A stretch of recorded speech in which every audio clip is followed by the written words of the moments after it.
Critical emergencies are a key focus on the USMLE, as they test a clinician's ability to quickly recognize and manage life-threatening conditions. Mastery of these scenarios is essential, not only for exam success, but also for effective patient care in real-world settings. Understanding high-yield presentations and immediate management steps can make a significant difference in outcomes. This section will highlight the most commonly tested emergencies, ensuring you are prepared to identify and address them efficiently. Shock is a critical medical condition characterized by inadequate tissue perfusion, leading to cellular and organ dysfunction. Its rapid onset and potential for life-threatening consequences make early recognition and intervention essential. Clinically, shock can arise from various causes, including blood loss, infection, or heart failure, each requiring specific management strategies. Due to its complexity and high stakes, shock is a frequently tested topic on the USMLE, ensuring that future physicians are well prepared to identify and treat this emergency effectively. Shock is a critical condition that can be classified into several types, each with distinct causes and features. Hypovolemic shock occurs when there is a significant loss of blood or fluids, often due to trauma or severe dehydration, leading to decreased circulating volume. Cardiogenic shock results from the heart's inability to pump effectively, commonly seen after a major heart attack. Distributive shock, such as septic shock, is characterized by abnormal blood vessel dilation and increased permeability, usually triggered by severe infections. Obstructive shock arises when blood flow is physically blocked, as seen in conditions like pulmonary embolism or cardiac tamponade, preventing adequate circulation despite normal heart function. Recognizing shock on the USMLE often begins with identifying key clinical triggers. Hypotension and tachycardia are common early signs, signaling the body's attempt to compensate for decreased perfusion. One critical distinction is between cold and warm extremities. Cold, clammy skin typically indicates poor peripheral perfusion, often seen in hypovolemic or cardiogenic shock. In contrast, warm extremities may suggest distributive shock, such as in early septic shock, where vasodilation predominates. Effective management of shock relies on several key principles. Initial treatment often involves fluid resuscitation to restore circulating volume and improve tissue perfusion. If blood pressure remains low despite adequate fluids, vasopressors may be introduced to support cardiovascular function. It is also crucial to identify and address the underlying cause of shock, whether it is due to infection, blood loss, or another factor. Timely intervention and ongoing monitoring are essential to optimize patient outcomes. Acute coronary syndrome, or ACS, refers to a range of urgent heart conditions caused by reduced blood flow to the heart muscle. It encompasses clinical presentations such as unstable angina and myocardial infarction, both of which require rapid recognition and intervention. In emergency medicine, understanding ACS is crucial because timely management can significantly improve patient outcomes. For medical students and professionals preparing for the USMLE exams, mastery of ACS concepts is essential, as it frequently appears in test scenarios and reflects real-world clinical priorities. Acute coronary syndrome, or ACS, is classified into three main subtypes: STEMI, NSTEMI, and unstable angina. STEMI, or ST elevation myocardial infarction, is characterized by a complete blockage of a coronary artery, leading to significant heart muscle damage and distinct changes on an electrocardiogram. NSTEMI, or non-ST elevation myocardial infarction, involves a partial blockage, resulting in less extensive heart damage and the absence of classic ST segment elevation on the ECG, but with elevated cardiac biomarkers. Unstable angina presents with chest pain similar to the other types, but without detectable heart muscle injury or significant ECG changes. Differentiating these subtypes is crucial for determining the appropriate treatment and prognosis. Acute coronary syndrome, or ACS, often presents with classic symptoms such as sudden onset chest pain, which may radiate to the left arm or jaw.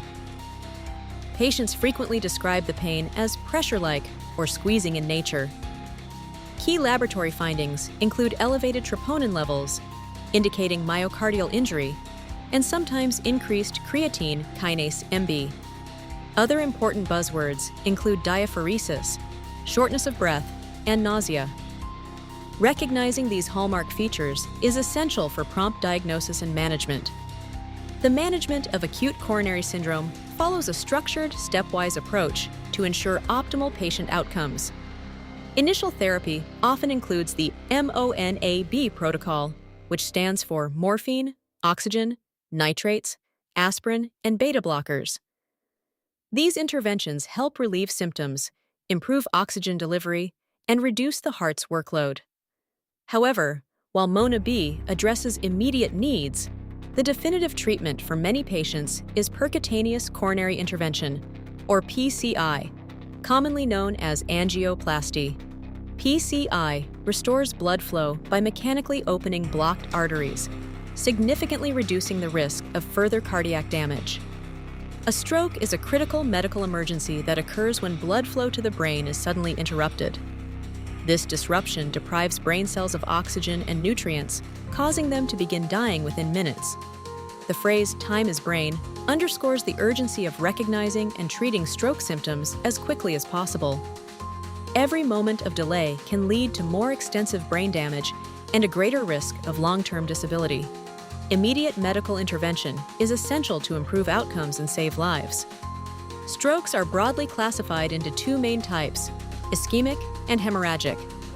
Ischemic strokes occur when a blood vessel supplying the brain is blocked, often by a clot, leading to reduced blood flow. In contrast, hemorrhagic strokes result from a ruptured blood vessel, causing bleeding within or around the brain. The initial diagnostic step is typically a non-contrast CT scan of the head, which helps distinguish between these types by revealing the presence or absence of bleeding.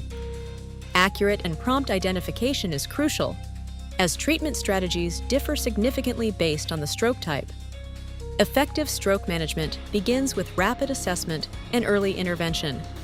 One of the most critical steps is obtaining a non-contrast CT scan of the head as soon as possible to distinguish between ischemic and hemorrhagic stroke. This imaging guides further treatment decisions and helps prevent complications. For patients with confirmed ischemic stroke, evaluating eligibility for tissue plasminogen activator, or TPA, is essential, as timely administration can significantly improve outcomes. Strict criteria, including time since symptom onset and absence of contraindications, must be carefully considered before proceeding with TPA therapy. A stroke affecting the middle cerebral artery often presents with distinct neurological symptoms. One of the hallmark features is weakness or paralysis on the side of the body opposite to the stroke, known as contralateral weakness. If the stroke occurs in the dominant hemisphere, which is typically the left side for most people, language abilities can be impaired, leading to aphasia. Additional symptoms may include sensory loss, visual field deficits, and difficulty with coordination. These signs help clinicians identify the location and extent of the brain injury.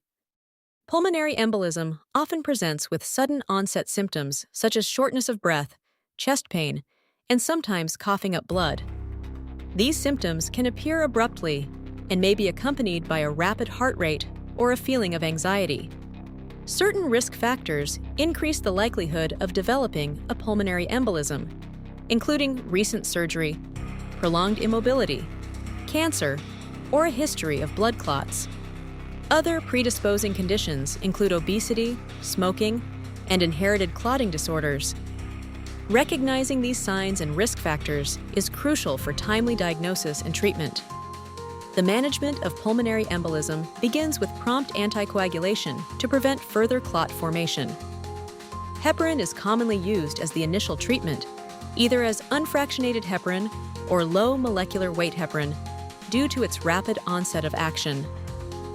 Once the patient is stabilized, there is a transition to long-term anticoagulation, often with oral agents such as warfarin, or direct oral anticoagulants.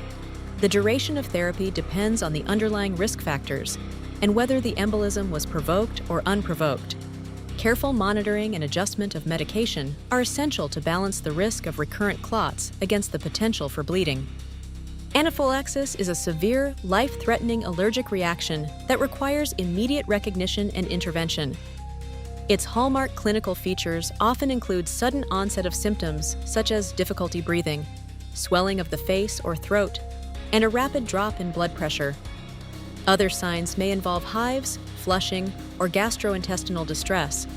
Prompt identification of these symptoms is crucial, as anaphylaxis can progress rapidly and become fatal without swift treatment.